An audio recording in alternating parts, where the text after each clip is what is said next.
Shalom mes frères et mes sœurs. Notre sous-thème d'aujourd'hui est un sous-thème que nous avons commencé hier.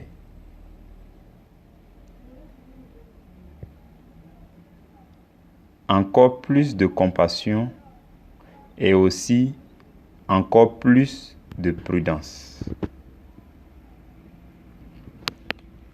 Hier, nous avons traité la première partie et nous avons eu pour texte d'appui Jude chapitre 1 verset 23. Nous avons dit hier que il est vrai que nous devons compatir. Nous devons avoir pitié des plus faibles et manifester notre compassion à leur égard. Et nous avons dit, nous devons le faire avec pour objectif principal le salut des âmes. De sorte que nous ne devons pas faire de distinction parce que toutes les âmes se valent devant le Seigneur. Et nous avons dit également que il fallait que nous fassions un tout petit peu attention du fait de la séduction. De la séduction qui peut provenir de la personne que nous voulons soutenir. Pas du fait de cette personne, mais du fait de l'ennemi. Et nous avons dit qu'il fallait faire très attention, d'ouvrir les yeux, de monter la garde, afin de voir s'il n'y a pas de séduction. Et si on constatait quelques signes de séduction, il fallait que notre pitié qui était éprouvée pour ces personnes, il fallait qu'on commence à craindre un peu. Donc, une pitié mêlée de crainte. Et hier, nous avons terminé par dire que le plus important pour que cela marche, c'est de rester en communion avec notre Seigneur Jésus-Christ de Nazareth. Aujourd'hui, donc, nous allons parler de comment faire pour maintenir cette communion. Alors, je nous invite à prier ensemble pour recommander ce moment de réunion au Seigneur. Dieu très saint, Dieu fort, Dieu puissant, Éternel des armées, Roi de tout l'univers, tu as créé toutes choses et ta puissance est grande.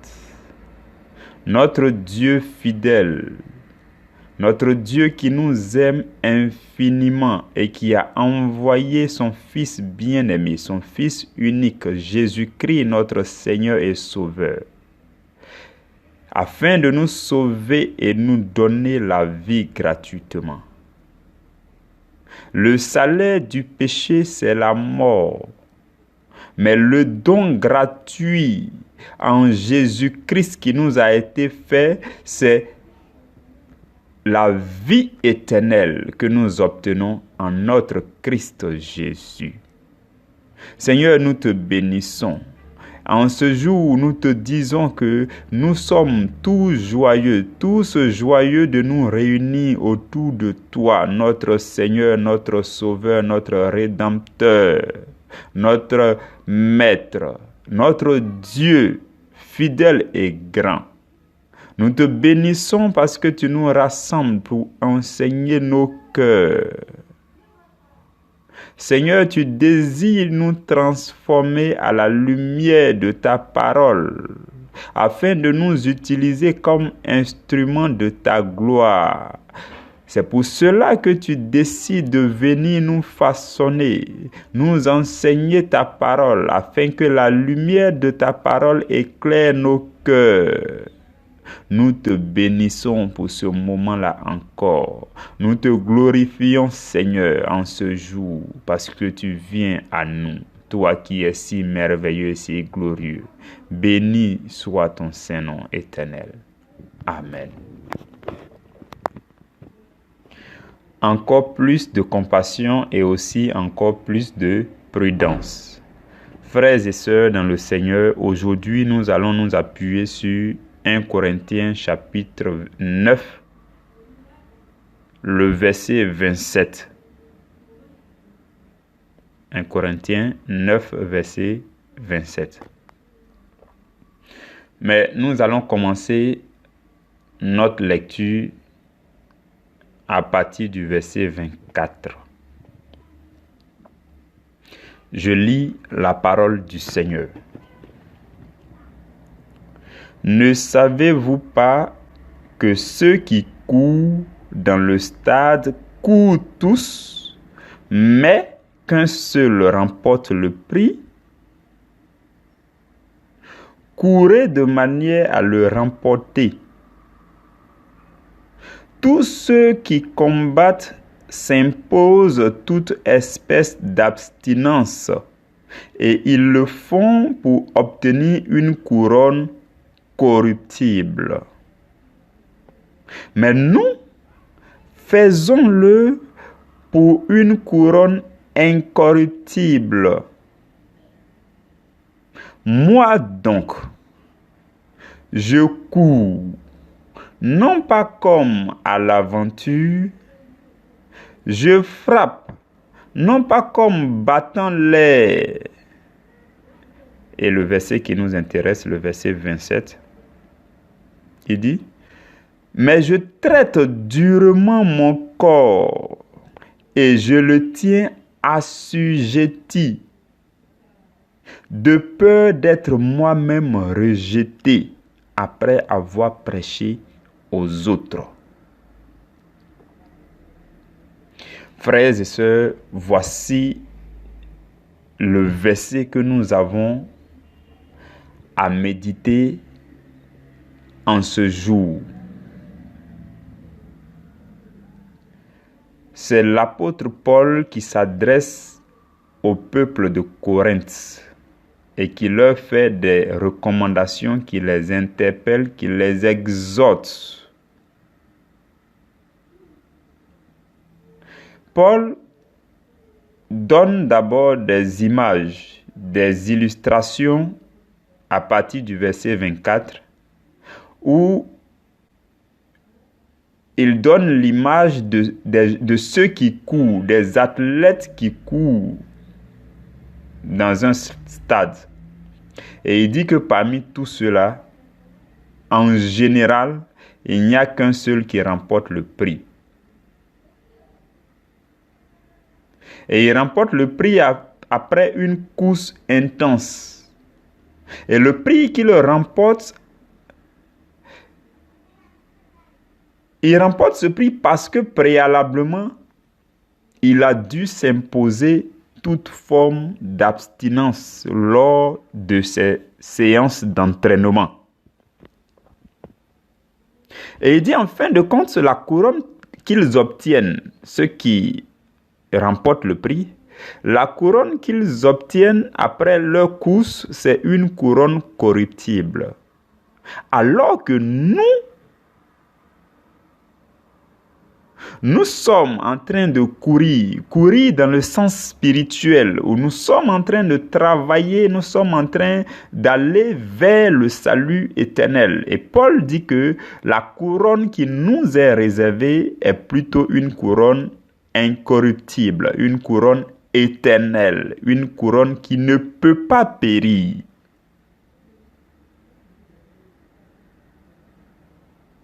Et au verset qui nous intéresse, Paul dit que concernant lui-même, regardez un peu ce qui se passe dans ce verset. Paul dit, mais je traite durement mon corps. Lorsque Paul dit, je traite mon corps, c'est son être intérieur qui est en train de parler. c'est l'homme intérieur de Paul qui parle pour dire qu'il traite durement son homme extérieur. Nous avons plusieurs fois parlé des questions de l'esprit, l'âme et du corps. Et nous avons dit que le corps, c'est lui qui est visible, mais l'âme et l'esprit ne sont pas visibles. L'esprit est censé travailler afin de sanctifier l'âme. Et pour ce faire, le corps doit s'aligner avec ce que lui recommande l'esprit afin que l'âme en soit sanctifiée. Et Paul dit que lui, son être intérieur, a décidé de traiter durement son être extérieur. Il a décidé de ne pas considérer son corps et ses désirs charnels, de ne même pas les traiter avec aisance. Ce bébé gâté qu'on appelle le corps, Paul a décidé de lui inculquer une éducation dure. Il a décidé de traiter durement son corps. Et il ne s'est pas arrêté là. Il continue pour dire qu'il a aussi décidé, c'est son homme intérieur qui parle toujours, il dit, son homme intérieur a décidé de tenir assujetti son homme extérieur. Paul a décidé de tenir son corps assujetti, soumis à la parole de Dieu. Il a décidé de faire en sorte que les actions de son corps soient soumises à la volonté de Dieu. Souvenez-vous que Paul a dit aux Romains, en son chapitre 12, Paul s'est adressé aux Romains pour leur dire qu'il les exhortait. Paul parlait à l'homme intérieur des Romains et il leur recommandait d'offrir leur homme extérieur, c'est-à-dire leur corps, en sacrifice vivant, saint et d'agréable odeur. En fait, Paul lui-même pratiquait cela parce qu'il a dit il traite durement son corps. Il assujettit son corps. Il soumet son corps à la volonté de Dieu. Il s'impose toute forme d'abstinence. Il s'impose les temps de jeûne. Dans la présence de Dieu, les temps de privation, les temps de prière, il vit et il s'impose une communion intime avec le Seigneur. Voici ce que fait Paul. Paul s'entraîne comme des athlètes, mais Paul ne s'entraîne pas dans le but d'obtenir une couronne corruptible. Non, Paul traite durement son corps et il le tient assujetti. Il s'impose des jeûnes et toute forme de privation et d'abstinence dans le but d'obtenir la couronne incorruptible qui lui a été réservée. Et en le faisant, c'est une éducation pour son homme intérieur. Souvenez-vous qu'avant-hier, nous avons parlé de la faiblesse intérieure, de la force intérieure. Nous avons dit que l'homme intérieur, lorsqu'il est fortifié, il a la capacité de supporter les faibles. Parce que leur homme intérieur n'est pas suffisamment fortifié. Et en faisant tout ce que nous disons aujourd'hui, en traitant durement votre corps, en assujettissant votre corps à la volonté de Dieu, en vous imposant des moments de privation de jeûne, en faisant tous ces entraînements, Vous serez en train de fortifier votre homme intérieur et vous serez en train d'éduquer votre corps. Et dans ce cas, lorsque vous serez en train de manifester votre amour, en train de visiter les faibles, en train d'échanger les faibles, en train de manger sur la même table que les publicains, les gens de mauvaise vie, vous n'aurez pas à craindre qui que ce soit parce que vous avez les gardes montés, vous êtes suffisamment entraîné, vous avez l'habitude d'assujettir votre corps, vous avez l'habitude de vous priver de toute forme de désir charnel et donc vous êtes aguerri. Et vous êtes donc à l'aise pour manifester librement votre compassion et votre amour à l'endroit des faibles. Peu importe la forme de séduction qu'ils vont envoyer, vous avez les yeux ouverts pour voir les pièges de l'ennemi. Et vous savez et vous saurez par l'Esprit de Dieu quoi faire pour surmonter et continuer à manifester votre amour et votre compassion envers ce dernier. Frères et sœurs, Paul dit vers la fin quelque chose de capital. Il fait tout ce que nous avons dit. Il traite durement son corps, il le tient assujetti, non seulement pour être fortifié dans l'ordre intérieur et faire face à toute forme de séduction lorsqu'il sera en train de supporter les faibles, en train de visiter les faibles, en train de visiter les veuves, les orphelins, les démunis, les sans-abri. Il est fortifié et il fait aisément son travail. Non seulement cela, mais il va obtenir en plus de ça la couronne incorruptible. Et au-delà de tout ça, il dit qu'il ne veut surtout pas être rejeté. Après avoir fait tout ça, Paul dit quelque chose qui attriste. Paul dit quelque chose qui, si jamais cela arrivait à quelqu'un, c'est vraiment une situation triste. Il dit, il fait tout cela parce qu'il ne veut pas, il refuse, son âme refuse d'être rejetée après avoir supporté, après avoir compati aux autres, après avoir prêché aux autres, après avoir fait tout ce qu'il fait. Il craint d'être rejeté et pour cela, il se soumet à la volonté de Dieu.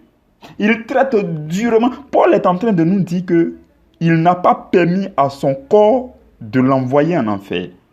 Parce que les désirs charnels, tout ce que le corps désire, les désirs que le corps veut qu'on comble, si nous écoutons ce bébé gâté qui est ce corps-là, on risque d'être rejeté après avoir prêché aux autres. Après avoir prêché aux autres, parce que tu peux prêcher l'évangile, tu peux vivre l'évangile. Et la fin de ta vie peut être autre chose. Paul était en train de dire que lui, n'oubliez pas que c'est le même Paul qui a déclaré que rien, il s'est assis, il a identifié tout ce qui pouvait le séparer de l'amour de Dieu manifesté en Christ et il a fini par proclamer que lui, pour ce qui le concerne, rien ne peut le séparer de l'amour de Dieu manifesté en Christ. Et pour cela, il est prêt à traiter durement son corps. Il est prêt à prendre des temps de jeûne qu'il faut pour fortifier son être intérieur. Il est prêt à assujettir son corps. Parce que justement, il ne veut pas être rejeté après avoir prêché aux autres, après avoir fait l'œuvre de Dieu, après avoir fait de bonnes actions, après avoir obéi. Il ne veut pas être rejeté. C'est vraiment triste. C'est vraiment curieux, ça suscite la curiosité. Et moi qui vous parle, personnellement, je prie et j'invoque la grâce de Dieu sur ma vie parce que moi également, mon être intérieur, mon âme refusera et refuse d'être rejeté. Après avoir fait tout ce que je veux faire par la grâce du Seigneur, tout ce que je désire faire pour servir Dieu. Après avoir fait tout cela, frères et sœurs, je n'imaginerai jamais être rejeté. Et pour cela, je prie que la grâce de Dieu, la force de Dieu me soit accordée pour que moi aussi, comme Paul, je puisse assujettir mon corps, je puisse le traiter durement.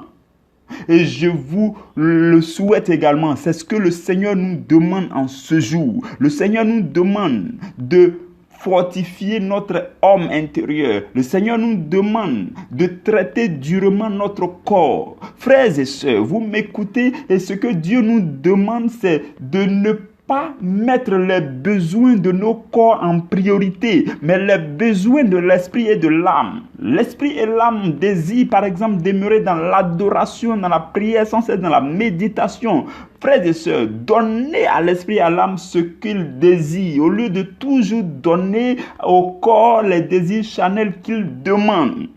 Voici ce que Paul a pratiqué. Et ailleurs dans les Écritures, Paul va dire que il applique tout cela à lui-même afin d'être un bon exemple pour les autres. Et c'est ce que nous disons de temps en temps. Je vous dis souvent que peu importe ce que vous allez dire aux autres, ce que vous allez ordonner aux autres, ce que vous allez commander, la parole que vous allez prêcher, tant que les gens ne vous ont pas vu en train de vivre ce que vous prêchez, ils ne changeront jamais. Les gens ne font que ce qu'ils vous voient faire. Ils font très rarement ce que vous leur demandez de faire. Je prie, frères et sœurs, je prie que la grâce de Dieu soit sur nous. Je prie que le Seigneur nous accorde sa force. Je prie que, il dit, la chair est faible. C'est l'esprit qui vivifie. C'est pourquoi je prie que l'Esprit de Dieu nous aide. Personne n'est à l'abri.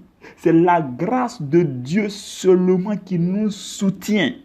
Personne n'est à l'abri. C'est seulement la grâce de Dieu qui nous soutient. Frères et sœurs, je termine par vous dire ceci. Moi, à chaque fois, j'essaie de me rendre compte que l'homme le plus fort dans la Bible a succombé. Samson a succombé. Il était l'homme le plus fort physiquement. Il a succombé. L'homme selon le cœur de Dieu, lui aussi il a chuté. Le roi David. L'homme selon le cœur de Dieu. C'est comme ça que la Bible l'appelait. Il a chuté. Et l'homme le plus sage, le roi Salomon, lui aussi, il a chuté. Frères et sœurs, quand je pense à ces trois exemples, je me rends compte que notre Seigneur Jésus-Christ est l'exemple parfait. Il est le modèle unique à imiter. Nous ne sommes pas à l'abri et nous ne serons jamais à l'abri tant que nous n'avons pas le Seigneur Jésus-Christ qui habite dans notre cœur. Je prie que Christ soit en vous, parce que Christ en vous, c'est l'espérance de la gloire, de la liberté, de la vie éternelle. Au nom de Jésus. Amen.